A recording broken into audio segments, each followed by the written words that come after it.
Hello there. This is the third of these online learning tutorials about how to set up your own online environment. And in this short video, I just want to talk about what you're going to use as your form of delivery, which sites you're going to use and so forth. I'm just going to go through them fairly quickly. First of all, I'm going to look at the asynchronous side of the delivery, what works well with that. And then after that, I'll just talk briefly about using video conferencing sites. My focus is on free sites rather than costed ones, though I might mention those in brief. Okay, so being fairly quick about it, let's start off with what you're familiar with, what you might use already. First thing, Twitter. No. Just no. It's no good for learning at all. Okay, it's good for venting, it's good for shouting and whatever, but as a learning environment, absolutely no. So that's that out of the way. Facebook. Okay, Facebook is possible. We can set up private sites in there, private pages that are invitation only. It can be used as a notice board for a classroom quite easily. A lot of people I know are not happy with using it, and if you have younger learners, quite possibly they'll just look askance at the idea of using Facebook because their dad's on it. So it's up to you to use that. If you have older learners, however, it might be a way into delivering some online learning. Another one to think of is WhatsApp. WhatsApp's good because you can have a group conversation. You can also do certain things like sending photographs and certain documents through it as well, and also doing voice recordings, brief voice recordings, for example, for giving instructions. It's also encrypted end-to-end, so you can have a group chat within there. You can set up video calls with individuals within the group you've set up, so it's quite a secure environment. That's 3 social media ideas there. Out of them, I'd say Facebook and WhatsApp probably are obviously I just said Twitter is no, so Facebook and WhatsApp are both possible. However, Facebook is very much like a notice board of sorts, a village notice board or the notice board you have in your classroom. Okay, so what about classroom solutions? Again, I'm thinking about free solutions here. Google Classroom. It's okay. It's all right. Does what it says on the tin. Bit boring, frankly. In my opinion, it's not very reactive, it's not very adaptable to your individual needs. Certainly for language learning, for example, I don't think it's particularly useful. However, as a way of organising a classroom, of keeping a register and marks and so forth, I think it's quite a good solution, and there are ways of adapting it. Edmodo is similar. You can do polls on there, you can set homework and tasks, people can submit it through there. It's okay. It does what it says. So it's just that idea that it's a bit notice boardy, and in terms of organisation, although you can set themes within there, it does end up as kind of quite a long list. You can end up with a scroll of death if you're not careful. Okay, so what about other options? Well, going to the top end, we go to virtual learning environments like Moodle or Blackboard. At the moment, Blackboard is largely used by organisations. Moodle, again, is also used by organisations, in particular universities. But you can get a free version on Moodle Cloud for yourself.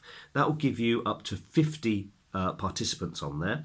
And it's a very limited amount of space, 200 megabytes for uploading of materials on there. However, there are ways and means around that, and I'll talk about that in another video.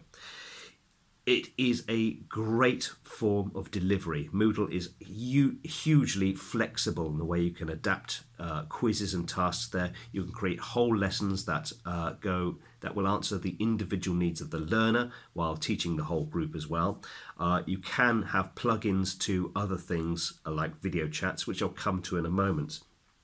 The problem is it's quite a steep learning curve, and unfortunately it tends to end up being used as a bit of a notice board.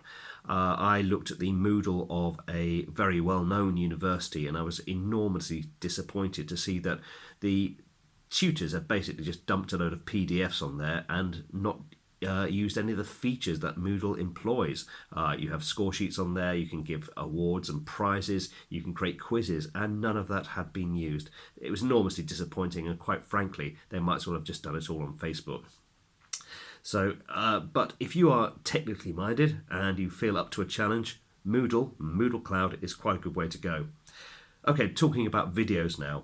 Obviously, The ones I've talked about so far, social media, classroom and virtual learning environments, are for the delivery of asynchronous materials. That is, materials you give to the students and then they do largely in their own time, unless you set time constraints within there. Now, looking at video, this is more the synchronous style. That is the kind of thing we'd expect to see in a classroom scenario. Obviously, what you're familiar with, Skype. That's okay if you're dealing one-to-one. FaceTime, again, okay if you're dealing one-to-one. And WhatsApp again.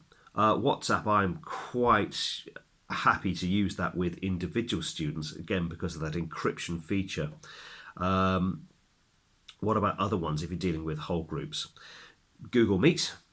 Yeah, to be honest, yeah. It was very good at a stage several years ago. Nowadays, because it's business oriented, I'm not so keen on it myself. Microsoft Teams, if you have a school that uses Microsoft 365, which quite a few secondary schools do, then use it. I mean, why not use it? It's there. It should be available as part of the Office suite.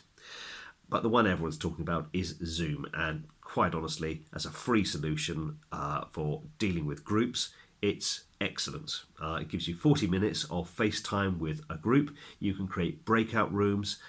You can do whiteboard work with there. It's a very, very good, very flexible, and most importantly, free solution. So that's what I go with there.